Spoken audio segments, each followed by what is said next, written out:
നമസ്കാരം, ടൈം മീഡിയയിലേക്ക് സ്വാഗതം.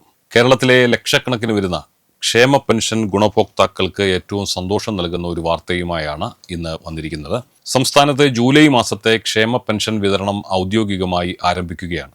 അപ്പോൾ ആ പെൻഷൻ ആർക്കൊക്കെയാണ് ആ തുക ലഭിക്കുന്നത്, ബാങ്ക് അക്കൗണ്ടിൽ ആ പണം എത്തുന്നത് എങ്ങനെയാണ്, തുക ലഭിക്കാനായിട്ട് നിങ്ങൾ എന്തൊക്കെയാണ് ശ്രദ്ധിക്കേണ്ടത് തുടങ്ങിയ എല്ലാ വിവരങ്ങളും ഇന്നത്തെ ഈ കൊച്ചു വീഡിയോയിലൂടെ നമ്മൾ വ്യക്തമായി ഒന്ന് പരിശോധിക്കാം.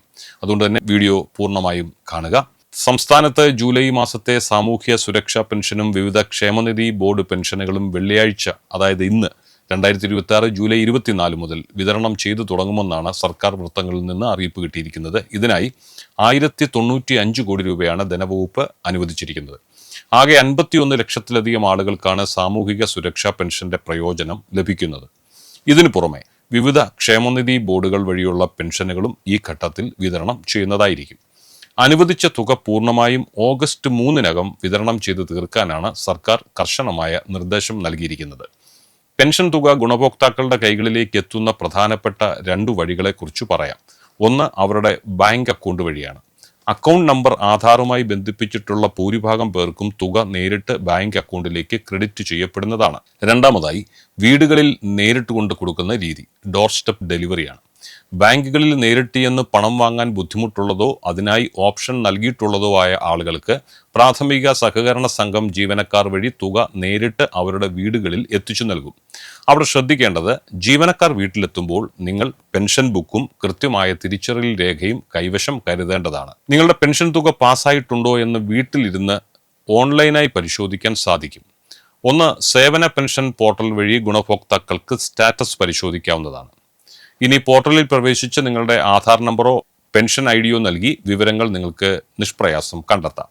തുക അക്കൗണ്ടിൽ എത്തിക്കഴിഞ്ഞാൽ സാധാരണയായി ബാങ്കുകളിൽ നിന്ന് ഒരു SMS സന്ദേശം നിങ്ങൾക്ക് ലഭിക്കുന്നതാണ്.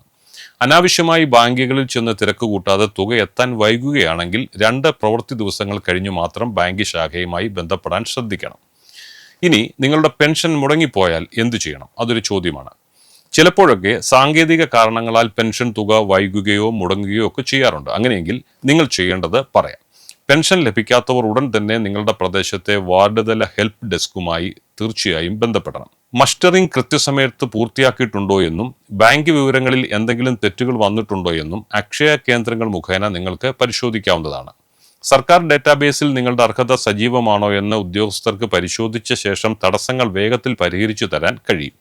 കൃത്യസമയത്തുള്ള ഈ പെൻഷൻ വിതരണം സംസ്ഥാനത്തെ ലക്ഷക്കണക്കിന് വരുന്ന മുതിർന്ന പൗരന്മാർക്കും തൊഴിലാളികൾക്കും വലിയൊരു ആശ്വാസമാണ്. അപ്പോൾ ഈ വിവരങ്ങൾ നിങ്ങളുടെ സുഹൃത്തുക്കൾക്കും കുടുംബാംഗങ്ങൾക്കും വാട്സപ്പ് ഗ്രൂപ്പുകളിലും ഷെയർ ചെയ്യണം. കൂടുതൽ കേരള സർക്കാർ പദ്ധതികളെക്കുറിച്ചുള്ള അപ്ഡേറ്റുകൾക്കായി ഈ ചാനൽ മറക്കാതെ സബ്സ്ക്രൈബ് ചെയ്യുകയും വേണം. മറ്റൊരു വിഷയവുമായി നാളെ നമുക്ക് തമ്മിൽ കാണും വരെ നിങ്ങൾക്കെല്ലാവർക്കും ഞങ്ങളുടെ നന്ദി, നമസ്കാരം.